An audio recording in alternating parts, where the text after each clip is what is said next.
আসসালামু আলাইকুম সবাইকে ওয়েলকাম করছি আমার ইউটিউব চ্যানেলে। সবার কি অবস্থা, কেমন আছেন? আই হোপ সবাই ভালো আছেন, সুস্থ আছেন। আমিও আলহামদুলিল্লাহ ভালো আছি। এটা হলো পেয়ারা গাছ। এটা আমাদের ঘরের পাশেই লাগানো, মানে ঘরের এক সাইডে লাগিয়েছিলাম। আর পেয়ারা গাছগুলো মাশাআল্লাহ অনেক বড় হয়ে গেছে। আগে কিন্তু অনেক পেয়ারা গাছ ছিল, এখন আর ওইরকম পেয়ারা গাছ নেই। এখন কিন্তু 2-3টা পেয়ারা গাছ আছে। তো এই 2-3টা গাছে কিন্তু আমাদের যথেষ্ট পরিমাণ পেয়ারা হয়ে যায়, আলহামদুলিল্লাহ আমরা খেতে পারি। যখন সিজন থাকে তখন কিন্তু অনেক পেয়ারা থাকে গাছে। সিজন ছাড়াও কিন্তু 12 মাসই 2-1টা গাছে সব সময়ই থাকে। তো সব সময় কিন্তু গাছের পেয়ারাটা খেতে পারি আলহামদুলিল্লাহ। আর গাছের পেয়ারা কিন্তু সত্যি অনেক মজার, খেতে খুবই সুস্বাদু। বাজার থেকে কিনে যতবারই পেয়ারা খেয়েছি, ওই পেয়ারাগুলো কিন্তু একটু পানচে পানচে হয়, মানে মিষ্টিটা খুবই কম হয়। কিন্তু আমাদের গাছের পেয়ারাগুলো মাশাআল্লাহ অনেক মিষ্টি হয়, খেতে খুবই ভালো লাগে। বিশেষ করে লবণ মরিচ দিয়ে মেখে খেতে খুবই অসাধারণ। পেয়ারা গাছ কিন্তু কম বেশি সবার বাড়িতেই থাকে। আর পেয়ারা গাছে কিন্তু খুব তাড়াতাড়ি পেয়ারা দেয়। আর এই পেয়ারাগুলো কিন্তু কম বেশি সবারই পছন্দ। পেয়ারা পছন্দ করে না এমন কোনো লোক নেই, সবাই কিন্তু পেয়ারা পছন্দ করে। তো দেখতে পাচ্ছেন জামরুল গাছ। আলহামদুলিল্লাহ আমি অনেক ভিডিওতে বলি যে আমাদের বাড়িতে অনেক ধরনের গাছ আছে, বিশেষ করে ফল গাছগুলা, এবং দেখিও দেয় আপনাদেরকে। তো এখান থেকে কিছু জামরুল পেড়ে নিব, যেহেতু লবণ মরিচ মেখে নিয়েছি। আর এই জামরুল ফলটা কিন্তু লবণ মরিচ দিয়ে মেখে খেতে ভীষণ ভালো লাগে। তো আমার যখন ইচ্ছে হয় আমি কিন্তু তখনই খেয়ে নেই, কারণ আমার ভালো লাগে। আর সিজনাল ফলগুলা প্রত্যেকটা মানুষেরই খাওয়ার খুবই প্রয়োজন, যেহেতু এক এক ফলে এক এক ধরনের ভিটামিন থাকে, যেটা আমাদের শরীরের জন্য অনেক উপকার। তো এই ফলগুলা কিন্তু পানি শূন্যতা দূর করে সবচেয়ে বেশি। এখন যেহেতু গরমকাল, বেশি ঘেমে যায় মানুষ, তো এই ফলটা খেলে কিন্তু পানি শূন্যতার কাজ করবে সবচাইতে বেশি। আর এই ফলটা খেতে সত্যি ভীষণ ভালো লাগে, বিশেষ করে দুপুরবেলা। আমি এর আগেও 2-3টা ভিডিওতে শেয়ার করেছি। তো এখানে আমি ফলগুলা ভালোভাবে ধুয়ে নিতেছি, যেহেতু এর গায়ে একটা ময়লা থাকে। তো ধুয়ে নিলে কিন্তু সবচাইতে ভালো হয়। আর যে কোনো জিনিস ধুয়ে খাওয়াটাই কিন্তু সবচাইতে ভালো। তো এখানে আমার ফলগুলা ধোয়া হয়ে গেছে, এবার খাওয়ার পালা। যেই কথা সেই কাজ, সেই সাথে পেয়ারা কেটে নিয়েছি, দেখতেই পাচ্ছেন। আর পেয়ারাগুলো দেখে সত্যি ভীষণ লোভ লাগছে। এবার দেখতে পাচ্ছেন এটা কিন্তু লটকন গাছ, এটা এখনও ছোট চারা। তো একটু দেখিয়ে দিলাম আপনাদের সাথে।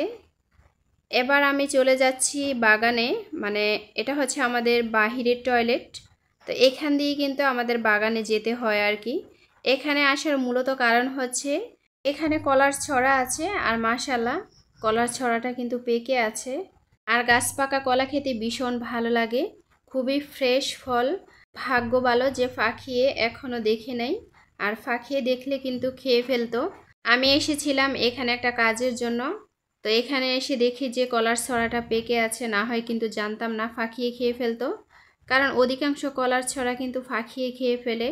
আসলে পাখির রিজিকে যা থাকবে পাখি কিন্তু তাই খাবে, আর আমার রিজিকে যা থাকবে আমি কিন্তু তাই খাবো, কারণ রিজিক তো আল্লাহ তাআলা নির্ধারণ করেন, তাই না? তো রিজিক নিয়ে আমি কখনো টেনশন করি না। আর ফাঁকিয়ে খেলে কিন্তু সদাকা, আপনি অন্যকে দিয়ে খাবেন আর পাখিকে দিবেন, একই সমান। তো দেখতেই পাচ্ছেন মাশাআল্লাহ কলাগুলো কিন্তু খুবই মোটা মোটা, যদিও কলার ছড়াটা খুবই ছোট। ছোট হলেও কিন্তু আমার কোনো টেনশন নেই, কারণ প্রত্যেকটা গাছে যে পরিমাণে কলা আছে আলহামদুলিল্লাহ আমাদের যথেষ্ট হয়ে যায়, খাওয়ার কিনে খেতে হয় না। এটা হলো সুপারির বাগান। এই সুপারির বাগানের পাশেই কিন্তু কলা গাছ লাগানো। তো আমাদের এখানে কিন্তু নারিকেল এবং সুপারি সবচেয়ে বেশি বিখ্যাত। আমাদের বাড়িতে কিন্তু নারিকেল এবং সুপারি গাছ সবচেয়ে বেশি, সেই সাথে আম, কাঁঠাল। কলার ছড়াটা যেহেতু গাছে পেকে আছে, তা আমার মনে হলো যে বাগানে একটু ঘুরে দেখি যে আর কোথাও এরকম পেকে আছে কিনা, কারণ বাগানে কিন্তু সচরাচর যাওয়া হয় না, কয়েকদিন পর পরই যাওয়া হয়। বাগানটা যেহেতু বিশাল বড়, তো একা একা যেতে কিন্তু ভালো লাগে না, কারণ বাগানে প্রচুর জংলা। এই জংলাগুলো কিন্তু পরিষ্কার করতে হবে। আর সামনে কিন্তু বর্ষাকাল আসতেছে, তখন কিন্তু আরও ভয়ানক হবে। তো এখানে এসে দেখি যে মাশাআল্লাহ কলার ছড়া আরেকটাও পেকে আছে, তবে কলার ছড়াটা কিন্তু অনেকটাই খেয়ে ফেলেছে। অনেক দিন পর্যন্ত যেহেতু আসা হয় না, যার কারণে দেখতে পাই নাই। তা আসলে এটা আমার ভাগ্যে ছিল না, আর পাখিয়ে খেয়ে ফেললে তো কিছু করার নেই, তাই না? তো দেখতেই পাচ্ছেন যে কলার ছড়াটা কিন্তু অত বেশিও খারাপ ছিল না, মোটামুটি ভালোই ছিল। খেয়ে ফেলার কারণে কিন্তু বোঝা যাচ্ছে না। উপরের অংশগুলো কিন্তু একবারেই খেয়ে ফেলেছে, আর নিচের অংশ থেকে কিছুটা আছে এখনও। গাছ পাকা কলা কিন্তু অনেক মজা, আমার বাচ্চারা কিন্তু বেশ পছন্দ করে কলা। বিশেষ করে দুধ দিয়ে কলা খেতে বেশ ভালো লাগে, তাই না? কলা যখন বেশি হয়ে যায় তখন কিন্তু আমি কলা দিয়ে পিঠা তৈরি করি। কলার পাকোড়াটা কিন্তু খেতে ভীষণ ভালো লাগে, কার কীরকম লাগে আমার জানা নেই। আমার বাড়িতে যেহেতু অনেক কলা গাছ আছে, সচরাচর সবসময় কলা থাকে ঘরে, তো যখন খাওয়া হয় না তখন কিন্তু আমি পিঠা তৈরি করে নিই। পিঠাটা খেতে কিন্তু বেশ ভালো লাগে। তো এবার চলে যাচ্ছি শাক তোলার জন্য। এই বাগানটা পার করেই কিন্তু আমাদের খেতে যেতে হয়, আমাদের বাড়ির পাশেই কিন্তু ক্ষেত। সেখানে মূলত অনেক শাক থাকে, সচরাচর সেখান থেকেই শাক তুলে রান্না করি।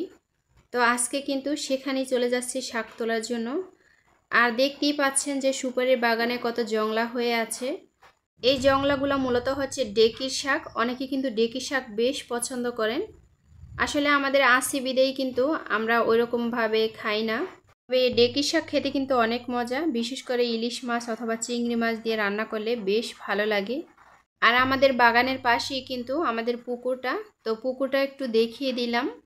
ভেবেছিলাম খেতে গিয়ে শাক তুলে নিব, কিন্তু আমার খেতে যাওয়া লাগেনি। এখানে এসে দেখি যে মাশাআল্লাহ অনেক সুন্দর শাক হয়ে আছে, দেখতে ভীষণ ভালো লাগে। এই শাকগুলো হচ্ছে আলুর শাক। এই আলুর শাক খেতে কার কার ভালো না লাগে বলেন? আমার কিন্তু বেশ পছন্দ, বিশেষ করে লবণ কাটা ইলিশ মাছ দিয়ে রান্না করলে বেশ দারুণ লাগে। এমনিতে আপনি যেভাবেই হোক ভাজি করে খেতে পারেন, রান্না করে খেতে পারেন। তো আজকে আমি চিংড়ি মাছ দিয়ে রান্না করব, সেই সাথে একটা আলু দিয়ে দিব। আসলে শাক ভাজি অথবা রান্না এই করি না কেন, সাথে একটা আলু দিয়ে দেই। আর আলু দিলে কিন্তু শাকের স্বাদটা কিন্তু দ্বিগুণ বেড়ে যায়। আসলে শাক তুলতেই কিন্তু ভীষণ ভালো লাগে, দেখেন কত সুন্দরভাবে হয়ে আছে। এক একটা শাকের ডাঁটা কিন্তু অনেক মোটা মোটা, আমার কাছে তুলতেই বেশ ভালো লাগছে। অনেক দিন পরে কিন্তু এখানে আসা, এখানে সচরাচর আসা হয় না। তো এখানে এসে দেখি যে শাকগুলো মাশাআল্লাহ অনেক বড় বড়, আর দেখতে ভীষণ ভালো লাগছে। এই শাকগুলো কিন্তু আমরা লাগাইনি, এমনিতেই হয়ে আছে। এগুলো কিন্তু প্রত্যেকটা বছর গজাতে থাকে, একবার রোপণ করলে প্রত্যেকটা বছর সেখান থেকে উঠতে থাকে।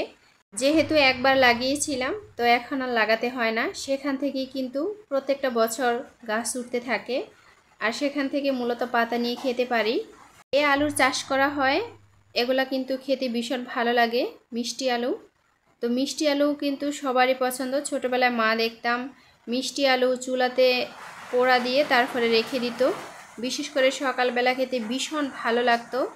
এই আলু কিন্তু রান্না করে খাওয়া যায়, তারপর ভর্তা তৈরি করে খাওয়া যায়, তারপর সিদ্ধ করে লবণ দিয়ে খেতে বেশ ভালো লাগে। তো ছোটোবেলায় কিন্তু অনেক খেতাম, এখন আর ওইরকম খাওয়া হয় না। আসলে বয়সের সাথে সাথে কিন্তু সব কিছু চেঞ্জ হয়ে যায়। এই আলুর পাতাগুলো যেরকম রান্না করে খাওয়া যায়, ভাজি করে খাওয়া যায়, ঠিক তেমনি কিন্তু আলুগুলোও কিন্তু রান্না করে খাওয়া যায়। যারা কখনো খান নাই তারা ট্রাই করে খেয়ে দেখতে পারেন, ভীষণ ভালো লাগে। তো এখানে আমি রান্নাটা বসিয়ে দিয়েছি, আর আমি মাটির চুলায় রান্না করি। মাটির চুলা রান্না সত্যি অনেক মজার হয়, আর এই শাকটা সবুজ কালার থাকলে সত্যি দেখতে ভীষণ ভালো লাগে। তো আজকের মতো এখান থেকে বিদায় নিতেছি, দেখা হবে পরে কোনো ভিডিওতে। আসসালামু আলাইকুম, আল্লাহ হাফেজ।